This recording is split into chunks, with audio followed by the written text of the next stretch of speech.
Hey guys, Scott Patton here.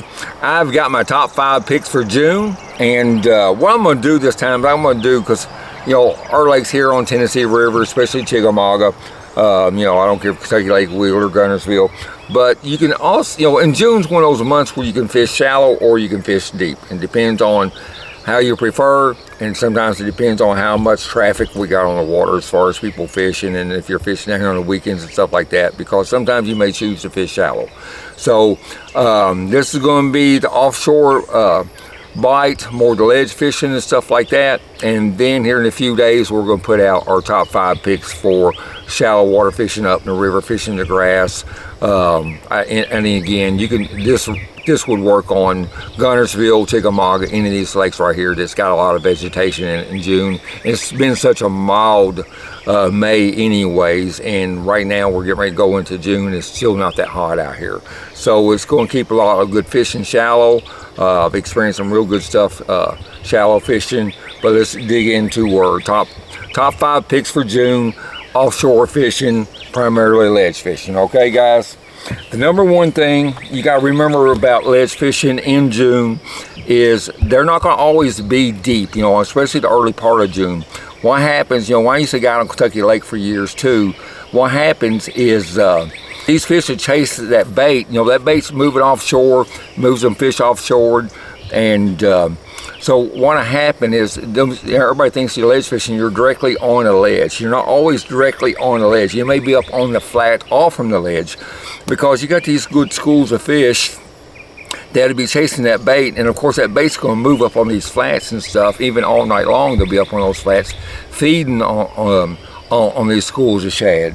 So don't think just because you're ledge fishing that you have to be directly on a ledge. That's not always true, you guys. Okay, I see guys out there fishing and they'll be fishing directly just a ledge, and they'll be missing that bite, especially early in the morning, because that bite may be further up. Them fish may be further up on that flat because they've been feeding out there, especially when we're close to a full moon and stuff. But anyways, so I'm gonna start out early in the morning. I'm gonna start out with a couple lures, and it's usually gonna be a topwater bait. I'm watching for any activity out there offshore that these fish may be chasing these baits. Is going to be probably a gunfish, and this bait here makes a lot of noise. I don't care if it's calm out there or if it's got a chop out there. What I like about it's got that mouth. I can make more noise and draw them fish to my bait if I'm throwing out there. But what you're doing is looking for activity early in the morning or late in the afternoon. And it could also be on a cloudy, rainy day that the bait will stay shallow and the fish will too. So going with a top water, like this gunfish right here, I throw on 17, 20 pound test braid. I'm going to throw it normally on a 7-foot or a 6-10 pound rod, and I want to be able to walk that bait sometimes real aggressive. Sometimes I may just walk it, stop it, walk it and stop it. You'll just have to kind of play with it. And if you got an active target, that's where you're going to watch the active target, looking for them schools of fish that's underneath them balls of shad. And again, this is usually real good early in the morning, and then on cloudy and rainy days, sometimes you can catch them all day long on it. All right, and always make sure you throw that topwater bait on 17. Well, I'm sorry, either you can throw it on 17 or 20 pound test mono, and if you don't like throwing braid, but usually I'll throw it on about 50 pound test braid, 40 or 50 pound test braid. That way I can make a long cast in case the school comes up and they're just out of reach of where I'm at with my boat. If I'm throwing 40 pound braid, I can sling that thing out there further and I can get to them fish, where sometimes if I have to kick my trolling motor on, move into those fish, I may miss that bite, because it may only be seconds. It may only be 10 seconds when fish come up, and they go stay out for a minute or more. So using that 40 pound braid allows you to get that bait out there on that topwater bait. And also one thing it does too, it allows you to get a better hook set. That way, if you do make that long cast versus using on monofilament, if you're using the braid, you don't have no stretch in that line. So I'm going to get a better hook up on that topwater bite that's, I'm casting at a distance versus the mono. Okay guys, so if you're not using braid on your topwater baits, you may want to think about it, especially using these walking baits. It really works good. And again, number 1 is my Lucky Craft gunfish. All right, so number 2 is probably going to be a swim bait. Again, a lot of times these fish ain't they're not relating to the bottom. They may in the middle of the day and more later in June. But again, these schools that are swimming, these schools of fish that are chasing bait further down into the water column, you know, 6, 7, 8 foot deep up on top of these flats, this swim bait is going to be really good. You want to use different sizes to see what they want to use. Now I believe this right here is a 3/8 ounce, and this is a 1/4 ounce, but I use different size swim baits is what I'm saying. Usually a 3/8, a 1/2 ounce is normally what I use this time of year as far as lead size. And then I'll experiment with the size of the bait on what those fish want to react to. So I'll usually throw this on fluorocarbon, 15 to 17 pound tests. Probably 15 is probably what I'm gonna throw it on. That way I got more control of the depth that I want this thing to run into. Of course, you can go to a heavier head, a 1/2 ounce, or even a 3/4 ounce. But usually in June, they're not super deep. These fish are suspended up off the bottom and up on these flats. So number 2 is gonna be that swim bait. And then, you know, man, you got to go with a hair jig too. I love throwing a hair jig. That's such a fun bite. A lot of you guys aren't real used to throwing a hair jig, but it's something you want to tie on and get some confidence in, because there are times you can really whack them on this thing. You know, I tie my own.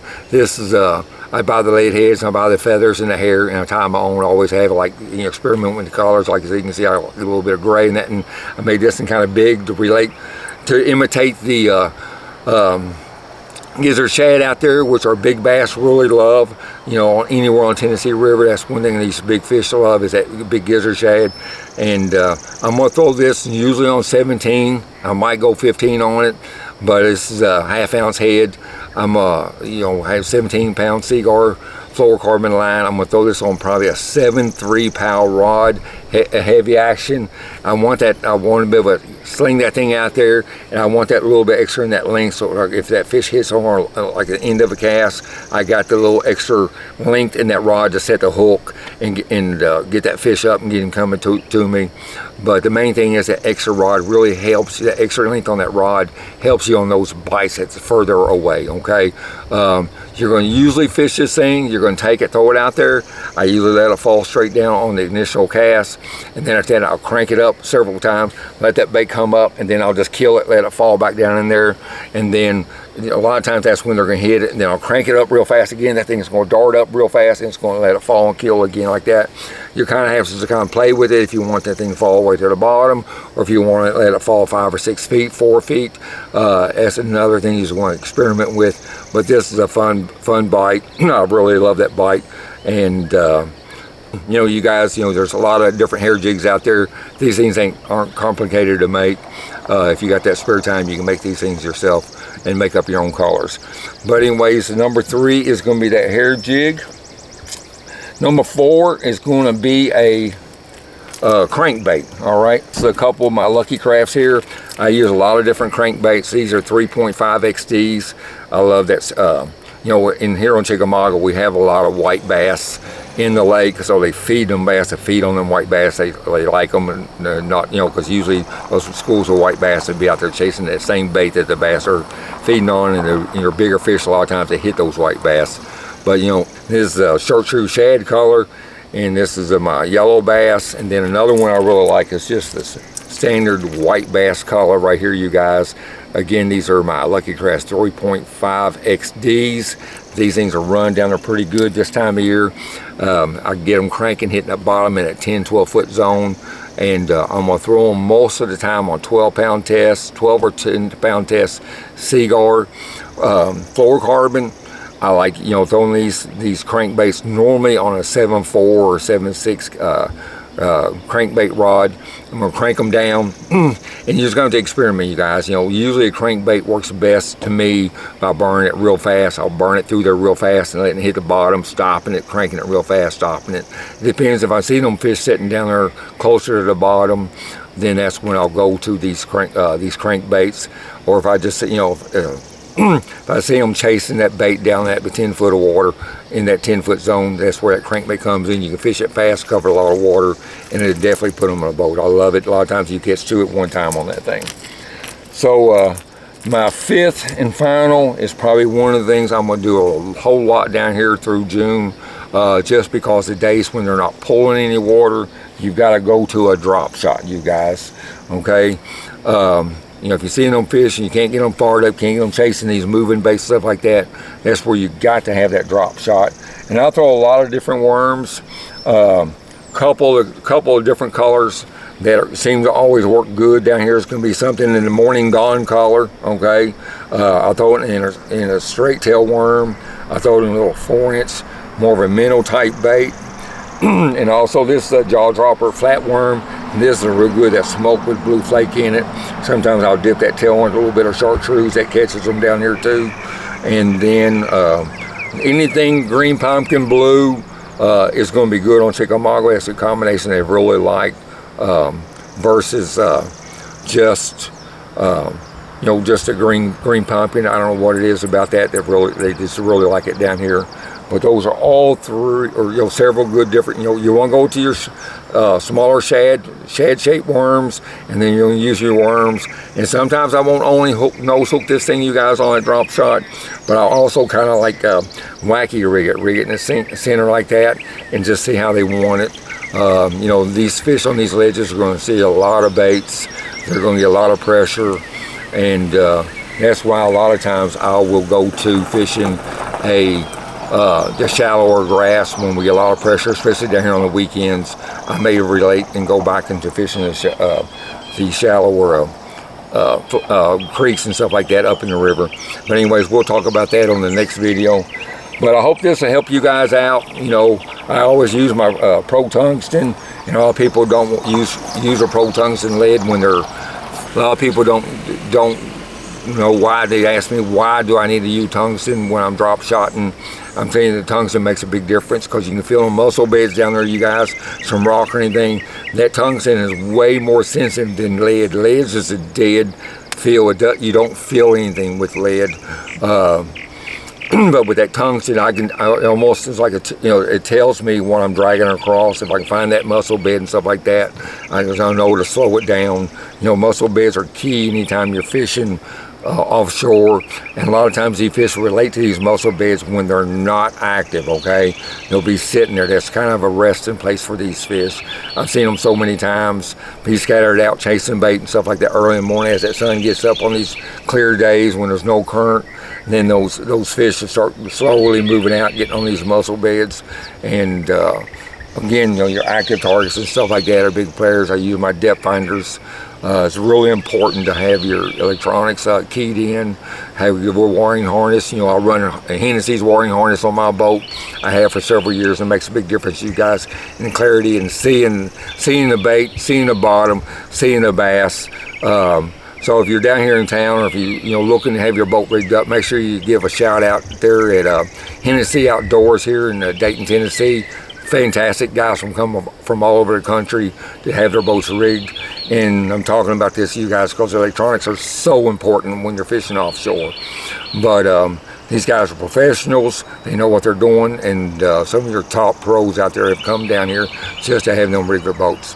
But you know, it all plays in together, you guys. When you're wanting to offshore fish, is your electronics, your baits, your line.